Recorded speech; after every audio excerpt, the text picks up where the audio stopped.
Hi hello నమస్తే welcome to NSN speed news. ఉమ్మడి విశాఖ జిల్లా స్థానిక సంస్థల ప్రజాప్రతినిధులతో వైసీపీ అధినేత వైఎస్ జగన్ వరుస సమావేశాలు నిర్వహిస్తున్నారు. అరకు, పాడేరు అసెంబ్లీ నియోజకవర్గాల పార్టీ ప్రజాప్రతినిధులతో భేటీ అయ్యారు.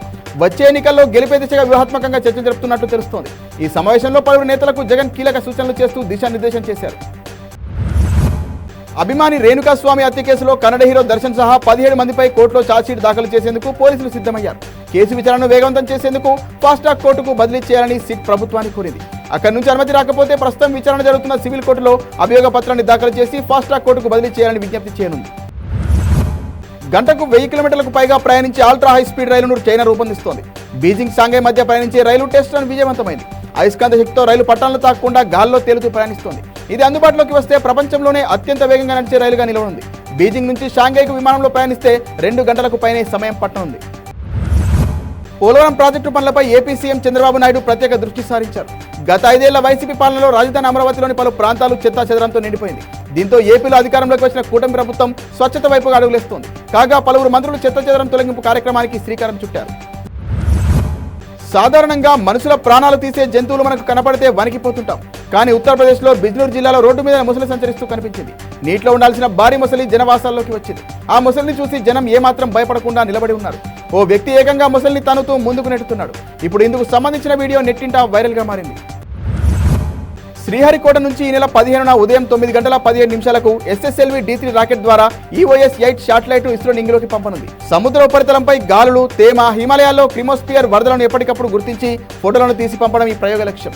ఈ ఉపగ్రహం బరువు 175.5 కేజీలుగా ఉంది. ఇందులో electro optical infrared, global navigation system, reflectometry, యూవిడోమెసిటర్లు అనే 3 పేలోడ్లను అమర్చారు. గత ప్రభుత్వం నేతన్న బతుకులను చిదిమేసిందన్నారు ఏపీ సీఎం చంద్రబాబు. నేతన్నలకు ఇవ్వాల్సిన థ్రిఫ్ట్ ఫండ్ ఆపేశారన్నారు. ఆర్థికంగా ఇబ్బంది పడొద్దని ఇచ్చే నూలు సబ్సిడీకి ఇవ్వకుండా పేద నేతలపై జీఎస్టీ భారం మోపిందని చెప్పారు చంద్రబాబు. జాతీయ చేనేత దినోత్సవం సందర్భంగా ఓ కార్యక్రమంలో పాల్గొన్న చంద్రబాబుకు నేతన్నలు తమ సమస్యలు విన్నవించారు. రీబేట్ ఎత్తేసిన గత ప్రభుత్వం సొసైటీలకు పావలవడి రుణాలను ఆపేసిందంటూ సీఎంతో తమ బాధలు చెప్పుకున్నారు. అక్కినేని నాగచైతన్య, హీరోయిన్ శోభిత ధూళిపాలను పెళ్లి చేసుకోనున్నట్లు తెలుస్తోంది. గత కొంతకాలంగా వీరిద్దరు రిలేషన్లో ఉన్నట్టు ప్రచారం జరుగుతోంది. ఇవాళ చైతు, శోభిత నిశ్చితార్థం జరగనున్నట్లు సినీ వర్గాల్లో టాక్ నడుస్తోంది. దీనిపై నాగార్జున సోషల్ మీడియాలో అధికారికంగా ప్రకటన చేసే అవకాశం ఉందని సమాచారం. బీఆర్ఎస్ నుంచి కాంగ్రెస్ లో చేరిన కేశవరావు రాజ్యసభ సభ్యత్వానికి రాజీనామా చేశారు. దీంతో ఏర్పడిన ఖాళీకి సెప్టెంబర్ 3న ఉప ఎన్నిక జరగనుంది. ఈ స్థానంలో రాజస్థాన్కు చెందిన కాంగ్రెస్ సీనియర్ నేత అభిషేక్ మను సింఘ్వీకి అవకాశం ఇవ్వనున్నట్లు సమాచారం. ఈ అంశంపై రాహుల్ గాంధీ త్వరలో పార్టీ నేతలతో చర్చించనున్నట్టు వార్తలు వస్తున్నాయి. విజయవాడలో ఏర్పాటు చేసిన చేనేత దినోత్సవం కార్యక్రమంలో పాల్గొన్నారు సీఎం చంద్రబాబు. నేతన్నలు నేసిన వస్త్రాలు, చీరలు కొనుగోలు చేసి వారికి అండగా నిలబడాలని నాయకులు, కార్యకర్తలకు సూచించారు. ఆయన సతీమణి భువనేశ్వర్కి చేనేత చీర కొనుగోలు చేశారు. కూటమి ప్రభుత్వం తరఫున తాము నేతలకు భరోసా కల్పిస్తామని హామీ ఇచ్చారు. ఒలింపిక్ డబుల్ మెడలిస్ట్ మను బాకర్ ఏఐసీసీ అగ్రనేత సోనియా గాంధీని మర్యాదపూర్వకంగా కలిశారు. ఈ సందర్భంగా ఆమె సాధించిన పథకాలను సోనియాకు చూపించి ఒలింపిక్స్ విశేషాలను పంచుకున్నారు. కాగా మను బాకర్ మళ్లీ ప్యారిస్ వెళ్లనున్నారు. ఈ నెల 11న జరిగే ఒలింపిక్స్ ముగింపు వేడుకల్లో భారత్ ఫ్లాగ్ బేరర్ గా మను వ్యవహరించనున్నారు.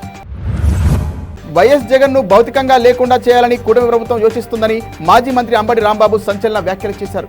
జగన్ గాలి లేకుండా చేద్దామని స్పీకర్ అయ్యన్న పాత్రుడి సమక్షంలో టీడీపీ నాయకులు మాట్లాడుకుంటున్నారంటూ ఆరోపించారు. మాజీ సీఎంకి ఇవ్వాల్సిన భద్రతా సిబ్బందిని కూడా ఇవ్వకుండా సెక్యూరిటీ రివిజన్ కమిటీ రిపోర్ట్ రాకముందే టీడీపీ ప్రభుత్వం కావాలనే భద్రతను తొలగించిందని విమర్శించారు. రీవెరిఫికేషన్లో విఫలమైన 73 లక్షల మొబైల్ కనెక్షన్లను టెలికాం కంపెనీలు రద్దు చేసినట్లు కేంద్ర సహాయ మంత్రి పెమ్మసాని చంద్రశేఖర్ లోక్సభలో తెలిపారు. ఆయా మొబైల్ కనెక్షన్లను రీవెరిఫై చేయాలని టెలికాం విభాగం టెలికాంను ఆదేశించింది. వివరాల ధృవీకరణలో విఫలమైన కంపెనీలు కనెక్షన్లను రద్దు చేశాయి. నకిలీ ఐడీలు లేదా అడ్రస్లతో తప్పుడు కనెక్షన్లు పొందిన వారిని గుర్తించేందుకు డాట్ వ్యవస్థను రూపొందించింది. 500కే గ్యాస్ సిలిండర్పై ప్రభుత్వం గుడ్ న్యూస్ చెప్పింది. గ్యాస్ రాయితీ సొమ్మును 2 రోజుల్లో వినియోగదారుల ఖాతాల్లో జమ చేయాలని సీఎం రేవంత్ అధికారులకు సూచించినట్లు తెలుస్తోంది. ప్రభుత్వం సబ్సిడీ డబ్బులు జమ చేయేందుకు 4-5 రోజులు పడుతోంది. మరోవైపు ఈ స్కీమ్ ప్రారంభించినప్పుడు 39.50 లక్షలుగా ఉన్న లబ్ధిదారులు ప్రజాపాలన కేంద్రాల్లో సవరణకు అవకాశం ఇవ్వడంతో తాజాగా 44.10 లక్షలకు చేరారు. డిప్యూటీ సీఎం పవన్ కళ్యాణ్ రాజకీయాల్లో బిజీగా ఉండడంతో ఆయన నటిస్తున్న 3 సినిమాల షూటింగ్ పెండింగ్ లో ఉంది. తాజాగా ఓజీ మూవీ నిర్మాత డివివి దానయ్య పవర్ స్టార్ ను కలిసి డేట్స్ పై చర్చించారు. అక్టోబర్ నుంచి షూటింగ్ లో పాల్గొంటారని నిర్మాతకు పవన్ హామీ ఇచ్చినట్టు తెలుస్తోంది. ఆ తర్వాత సమయాన్ని బట్టి హరహర వీరమల్లు, ఉస్తాద్ భగత్ సింగ్ చిత్రాలపై ఫోకస్ పెట్టనున్నట్లు సమాచారం. ఏపీలో ఇవాళ స్కూల్ మేనేజ్మెంట్ ఎన్నికలు జరగనున్నాయి. ఇప్పటికే ఓటర్ల జాబితాలను పాఠశాలలో ప్రదర్శించారు. ఎన్నిక విధానం చేతులెత్తడం ద్వారా లేదా చెప్పడం ద్వారా ఉంటుంది. ఎన్నికైన మొత్తం 15 మంది సభ్యుల్లో ఒకరిని చైర్మన్, మరొకరిని వైస్ చైర్మన్ గా ఎన్నుకోనున్నారు. ఇవాళే ప్రమాణ స్వీకారం చేసి తొలి కమిటీ సమావేశం కూడా నిర్వహించనున్నారు. ఈ సమావేశంలో 2 కోఆప్షన్ సభ్యులను నియమిస్తారు. తెలంగాణలోని పలు కళాశాలల్లో డిగ్రీ ప్రవేశాలకు తుదశ సీట్ల కేటాయింపు ప్రక్రియ ముగిసింది. ఫైనల్ ఫేజ్ లో 44,683 మందికి సీట్లు కేటాయించినట్లు కాలేజీ ఎడ్యుకేషన్ కమిషనర్ దేవసేన ఓ ప్రకటనలో తెలిపారు. ఇవాళ రేపు విద్యార్థులు సెల్ఫ్ రిపోర్టింగ్ చేసుకుని సీటు రిజర్వ్ చేసుకోవాలని సూచించారు. అంతరిక్ష వ్యోమగామి సునీత విలియమ్స్ వచ్చే ఏడాది ఫిబ్రవరిలో తిరిగి భూమి మీదకు రానున్నట్లు నాసా తెలిపింది. ఒకవేళ బోయింగ్ స్టార్ లైనర్ సురక్షితం కాదని భావిస్తే స్పేస్ ఎక్స్ క్రూ డ్రాగన్ ద్వారా తీసుకొస్తామని పేర్కొంది. దీనికి సంబంధించిన స్పేస్ ఎక్స్ తో చర్చలు జరుపుతున్నట్టు వెల్లడించింది. కాగా జూన్ 5న సునీత రోజులోకి వెళ్ళగా స్పేస్ క్రాఫ్ట్ లో సమస్య తలెత్తడంతో ఆమె ఎక్కడే ఉండిపోయారు. ఏపీఎస్ఆర్టీసీకి త్వరలో 1000 కొత్త బస్సులు రాబోతున్నాయని మంత్రి మండిపల్లి రాంప్రసాద్ రెడ్డి తెలిపారు. విజయవాడలో 14 బస్సులను ప్రారంభించిన ఆయన మాట్లాడారు. గత ప్రభుత్వం ఒక్క బస్సు కొనుగోలు చేయలేదని విమర్శించారు. కూటమి ప్రభుత్వం అధికారంలోకి వచ్చిన తర్వాత 2 నెలల్లోనే 400 బస్సులు కొనుగోలు చేసినట్లు వెల్లడించారు. మహిళలకు త్వరలోనే ఉచిత బస్సు ప్రయాణం ప్రారంభిస్తామని తెలిపారు. భారత wrestler Antim Panghal Paris Olympics accreditation intelligent Olympic association రద్దు చేసింది. అంతిమ్ అక్రిడేషన్ కార్డుతో ఆమె సోదరు నిషా ఒలింపిక్ విలేజ్లోకి ప్రవేశించడానికి కారణమైంది. అక్రమంగా ప్రవేశించిన నిషాను అదుపులోకి తీసుకున్న పోలీసులు కాసేపటికే విడుదల చేశారు. పోలీసుల ఫిర్యాదుతో క్రమశిక్షణ ఉల్లంఘనకు పాల్పడ్డారని అంతిమ్ను టీంతో సహా భారత్ పంపనున్నట్లు ఐఓఏ పేర్కొంది. ప్రధానమంత్రి నరేంద్ర మోదీ ఈ నెల 10న వైనాడ్ పర్యటించనున్నారు. ప్రత్యేక విమానంలో కన్నూరు వెళ్లనున్న ఆయన కొండచెరువు విరిపడిన ప్రాంతాన్ని హెలికాప్టర్ ద్వారా ఏరియల్ సర్వే చేస్తారని సమాచారం. అనంతరం ఈ ఘటనతో నిరాశ్రయులై సహాయ శిబిరాల్లో ఆవాసం పొందుతున్న వారిని పరామర్శించనున్నారు.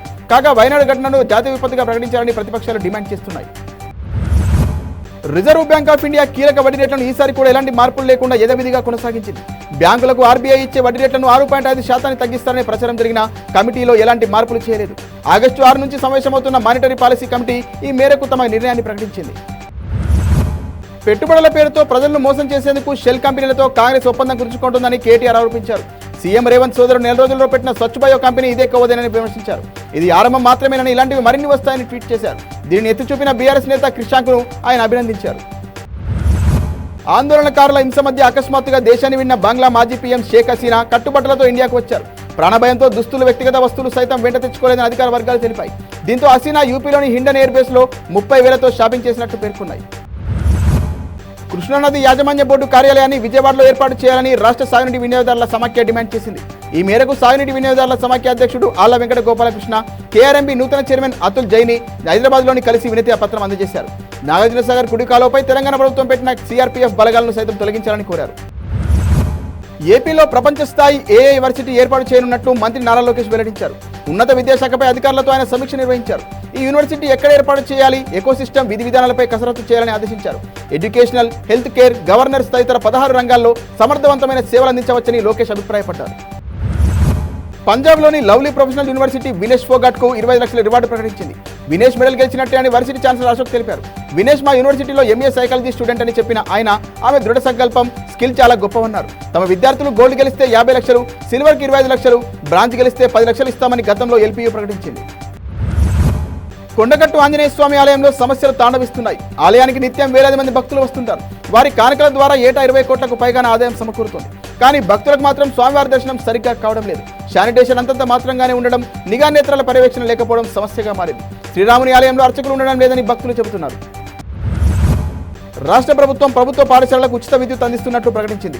కరీంనగర్ జిల్లాలో 651, జగిత్యాల 781, పెద్దపల్లి 547, రాజన్న సిరిసిల్ల 486 ప్రభుత్వ పాఠశాలలు ఉన్నాయి. ఇదివరకు ప్రభుత్వ పాఠశాలలో అతిపెద్ద సమస్యగా విద్యుత్ బిల్లులు ఉండేవి. ఆయా పాఠశాలల ప్రధానోపాధ్యాయులు తెలిపారు. ఇప్పుడు సీఎం రేవంత్ రెడ్డి ప్రభుత్వ పాఠశాలలకు ఉచిత విద్యుత్ అందిస్తామని చెప్పడంతో ఉపాధ్యాయులు సంతోషం వ్యక్తం చేస్తున్నారు. మరిన్ని వార్తల సమాహారంతో రేపు మళ్ళీ కలుద్దాం. నమస్తే.